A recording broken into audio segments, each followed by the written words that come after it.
Hey guys, today we're going to teach you how to cover more court without getting faster. Now that I'm over 50, I really need this lesson. And I'm here with Samuel Feldman from Pearl Performance. He is a tennis player and also a fitness instructor, and he's also borrowed my muscles for today. So you're welcome on that. Thanks. So I'm going to let you kind of take over. I want you to coach me. Give me a couple tips on how I can cover more court without getting faster. Of course. So we have 3 different ways that we're actually going to talk about with it, where you don't need to get faster. You just can learn how to cover more court. One way is opening up your stance when you hit a forehand or a backhand without getting too far outside. Another way is going to be swinging around and really getting into your recovery step if you get pushed out wide. Sometimes you don't have a chance, so you need to be able to get back to the middle no matter what, and that's going to be swinging around your shot without sacrificing your shot quality. And then the third one is tactical, learning how to think more 1, 2, 3 shots ahead. So know that if you hit a ball somewhere, your opponent's probably going to hit it to a certain area, so you can read where it's going as you get that ball put in play each time. Awesome. Well, today he's going to be the coach. I'm going to be the student. I'm excited for this. Let's do it. All right, so first thing we're going to do, Pete, we're going to work on our open stance shots. We're going to work open stance forehand and backhand.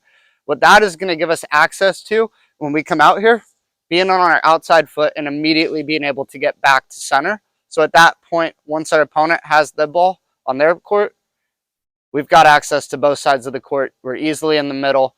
We're looking at, once we get past about 2 steps from center, that's where we want to be. So instead of being a closed stance where we can step into it, we've now opened up our stance, making our recovery prioritized a little bit better. And we're going to be able to own the court. Sounds good. I'm ready. Awesome. So just going to feed you balls right about 2, maybe 3 steps outside center. We're going to work hitting it over, getting back to the middle pretty easily. So make sure, before we get into a feed here, I may not have told you ready, but I wanted to see, are you automatically moving your feet and split stepping? So make sure, have our feet prepped, and then we're getting into that split step so we can explode whichever way we're going. See, I like that he said that, because that's one of my pet peeves. Whenever we do a camp, you guys stand ready like this. You want to be moving so you can react faster. So I'm on my toes. I love it. Quicker reactions, more court coverage as well. Yep. Perfect. Work that forehand. Awesome. 2 more there. Way to be open and get back. Perfect. All right. So we're going to work out wide shots here. I'm going to push Pete basically into the alley. He's going to hit an open stance and shuffle back like we would if we were closer into the middle. So let's work on that here.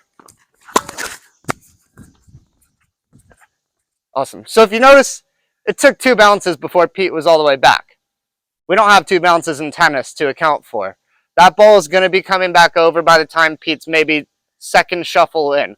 So what we're going to instead do is we're going to work on a swing around here, which is going to let Pete still hit somewhat of an open shot, but he's also going to be recovering right as that shot finishes, making him quicker, covering more court. Pete didn't get faster. Okay, I like that. So what you want me to do is to come here and then move this way? Is that it? And even more so, if you can, is getting that foot where as you're swinging, that foot's coming with you. So when you land and plant it, you're right into that crossover step. So kind of coming like that. Exactly. I gotcha. Perfect. So we're going to go into that swing around here. You're going to be pulled all the way out wide. We're going to get you back as quick as possible. Perfect.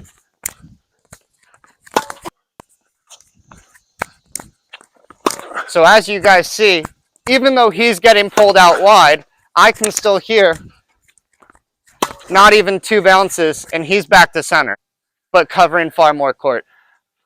Nice. So what we're going to do here, we're going to watch Pete's choice of ball selection here as he's just going to basically have a point play approach. We're going to be feeding him to his forehand, somewhat out wide, but not too far out wide, and just seeing what he picks as his shot of choice, how he attacks, where he's going with it, what he's doing, and how that affects how much court he does or doesn't need to cover with each shot. We'll kind of stop and go through it, switch it up if needed, to let him know where he could be better. Percentage play is really what we're looking at and how much percent of the court we need to cover.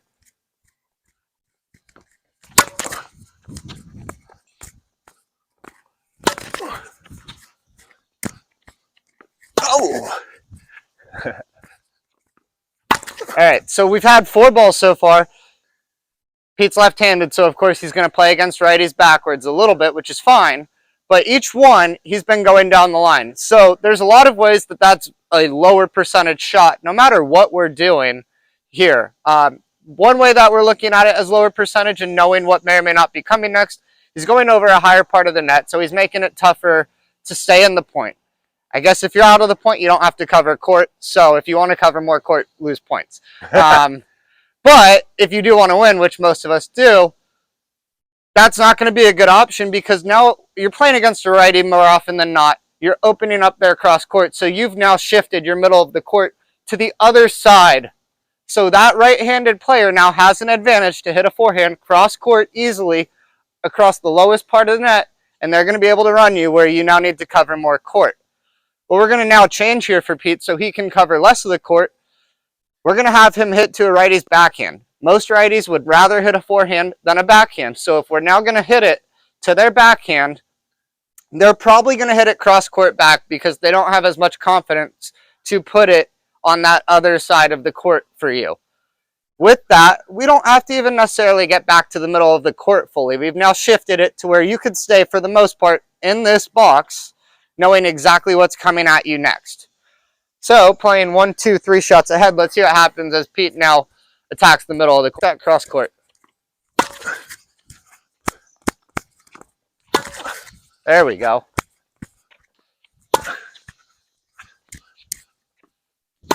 So now 4 shots.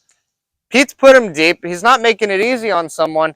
He knows in all likelihood if a righty is going to have a backhand, they're not going to turn and bring it to his backhand. They're going to keep continuing that point, which means Pete's covering 75-ish% of his forehand box as getting back to center. And that's fairly simple. At some point, whether or not he's going to come in, hit a volley, win the point, or be able to have an easy step in and go to a forehand, that's fine. But Pete is not forced to really consider the other side of the court at that given moment. So Pete's going to work, again, cross court, getting pulled a little bit wider each time, still owning his forehand side.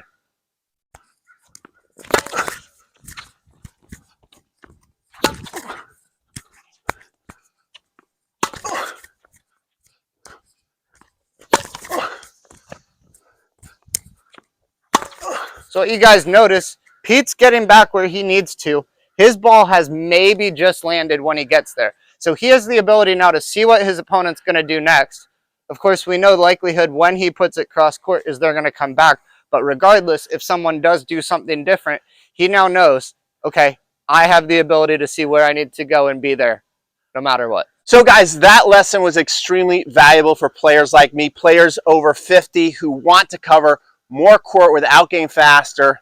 Sam, that was really, really awesome. Tell everybody where they can find you online so they get more awesome fitness tips. So on Instagram, you can find me at Pearl Perform or SG Feld, F-E-L-D 27. Either way, Pete, great job. And no matter what, over 50, under 50, pro, not pro, everyone wants to cover more court. You don't want a winner to pass you, so it's valuable, no matter who you are. Awesome stuff. Thank you, Sam.